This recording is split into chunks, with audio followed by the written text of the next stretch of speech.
You know, at that point, so, you know, hopefully you're always trying to have fun with it. But like, hopefully what happens is as that, it's like, okay, this has turned into a lot of work. That's sort of like the fine line where it's like, it can take a lot of work and not have a lot of payoff, but more than if you weren't working that hard. Right. You know what I'm saying? But like, how do you get the big swing?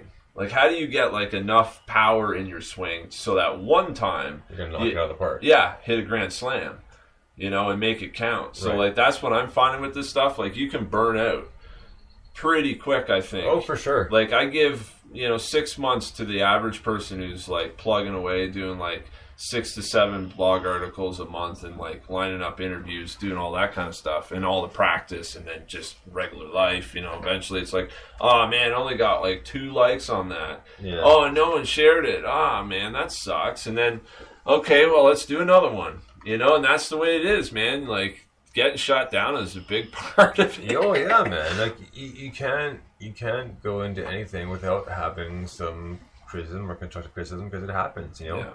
I think you have to be truly passionate, not just have a slight interest or want to be some kind of, want to be some kind of figure, where it's like, oh, I'm popular. It's not a popularity thing either. Like, you want your stuff to be seen. You want it to be enjoyed by as many people as possible that are into what you're doing. I think that's the point of it, right? Absolutely. We can agree on that, but at the same time, like, you got to really love talking about or writing about or doing whatever it is you're doing, because there's just so much work involved with it all. Oh, for sure. And a lot of risk taking too. Absolutely.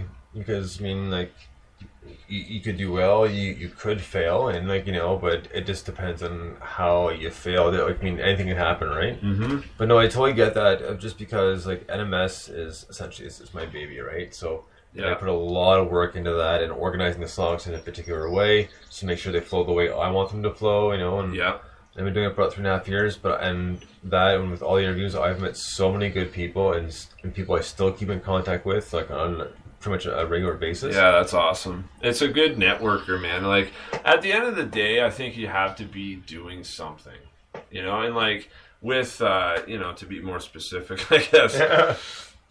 Like, get a job. The Drum Gab blog is essentially a replacement for like being in a band, I guess. It's a vessel where you represent yourself through it.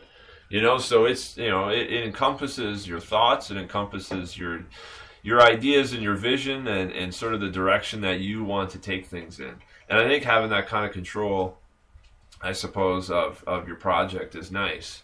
And it doesn't require gigging, right, which is a bonus too, especially at this point in my life also. Absolutely.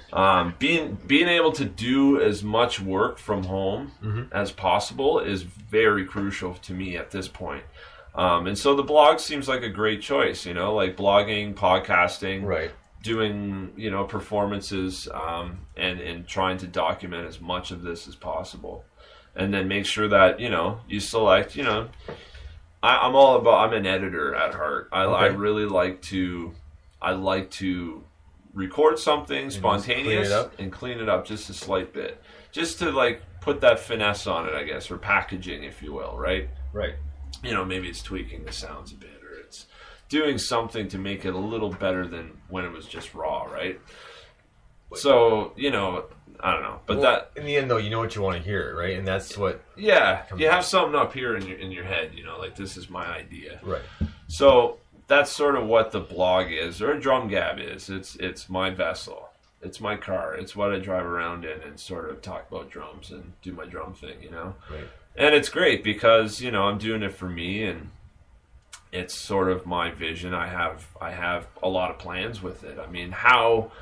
It's a very dynamic experience, obviously, so it could go in any direction at any point in time. But, right. My end game at this point, or what I want Drum Gab to become, it's developing now, and it's starting to turn into almost better than I thought it could be, which is really inspiring in a sense. Oh, absolutely. It's exciting. Well, that's right. I mean, it's nice when it comes together and just like think, wow, there's a lot more people than I thought listen to this, and then it's cool. But just to let you know, there are times where it'll get a little overwhelming. Mm-hmm. I mean, even though it's cool as hell, your brain trying to process, like, I can't believe I'm doing something I really like and it's getting this good of a response and this much listenership. Right? That's what I've been noticing in a very short period of time. Which now, in the grand scheme of things, I mean, you could potentially do this for quite a while if I wanted to, right? And always sort of have it as a thing. Absolutely. Well, it's something that'll always be around. At least from now on, it will be. You know, so. Yeah, and it's nothing. The only specific thing about it really is the drum set, playing drums, and you know, I think eventually too, like it will go a little deeper than that too. You know, who knows? It's hard to say. No, the thing is too is going back to when you're saying you want to try to document everything. You know, it's nice at the age we live in that you can do that. Oh, I know. With like Instagram, and now there's a live video stream on the Facebook app on the phone, and yeah.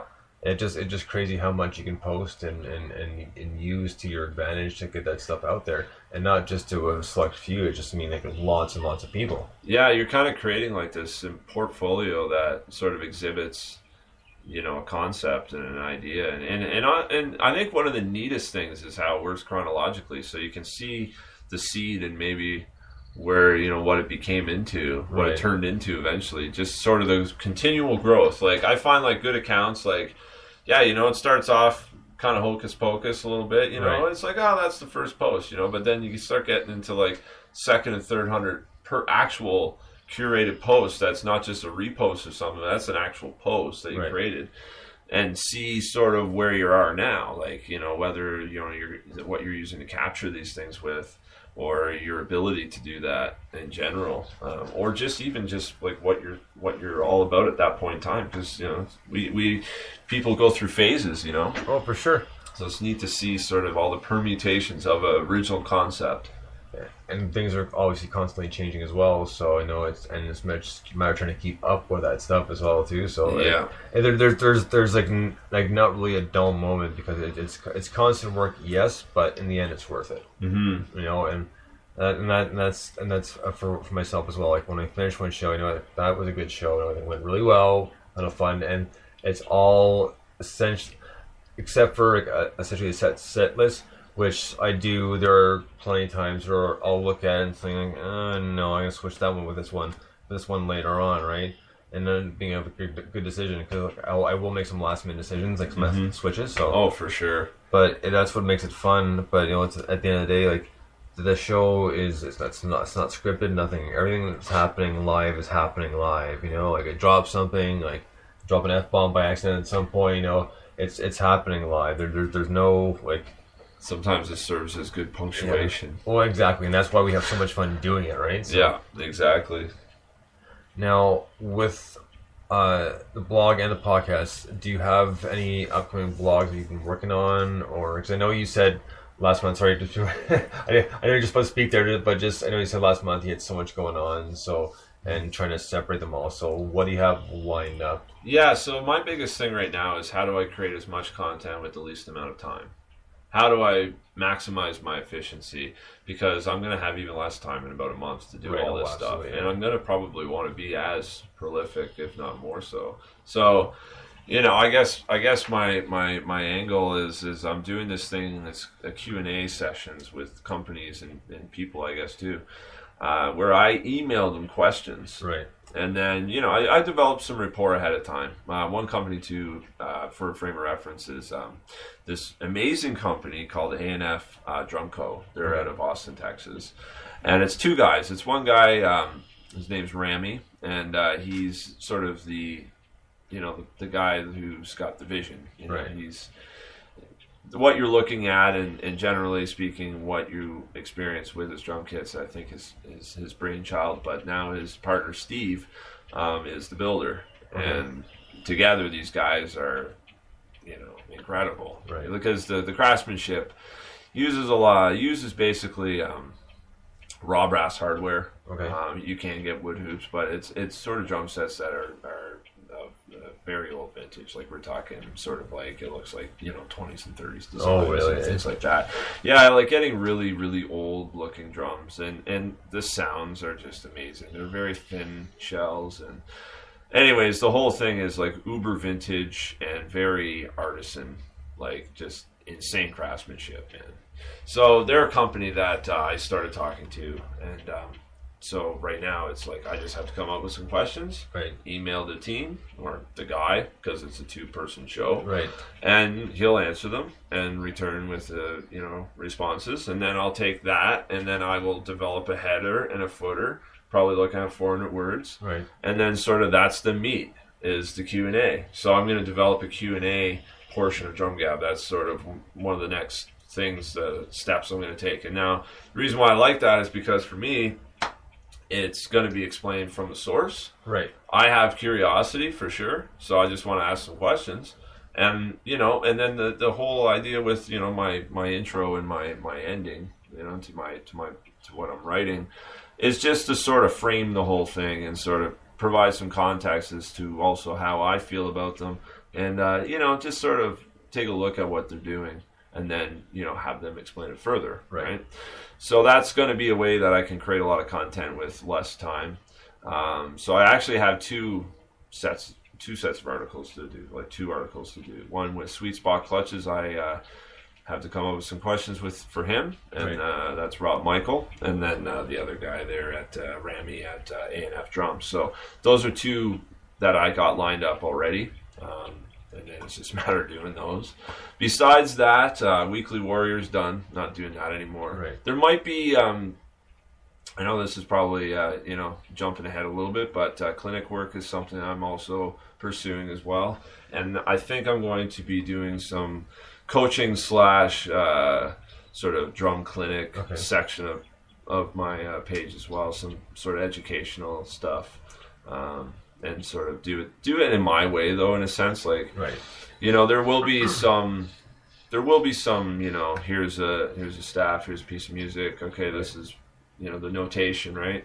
But I think there's so many people doing that. I mean, there's so many people that are educating the written notation, and this is how we play paradiddle and blah, blah, blah. I think, like, that's fine, and there's definitely the people that are doing that are qualified, and they should be doing that. A guy like me, I kind of think more in abstract terms. Right. I'm an abstract thinking person, and so I sort of look at things from, like, sometimes even philosophical perspectives, or just the approach really interests me with education. How do we sit behind drums? How do we feel when we're behind drums? Right. Like, sort of, these sorts of things that get really deep into the psyche part of playing, the emotional side of playing, and these are areas that I generally focus my attention on. As well, of course, everyone needs to have the mechanics in the facility. Yeah, right. Those are the tools. You can't build a house by slamming nails with your bare hands. You know what I mean? You need tools.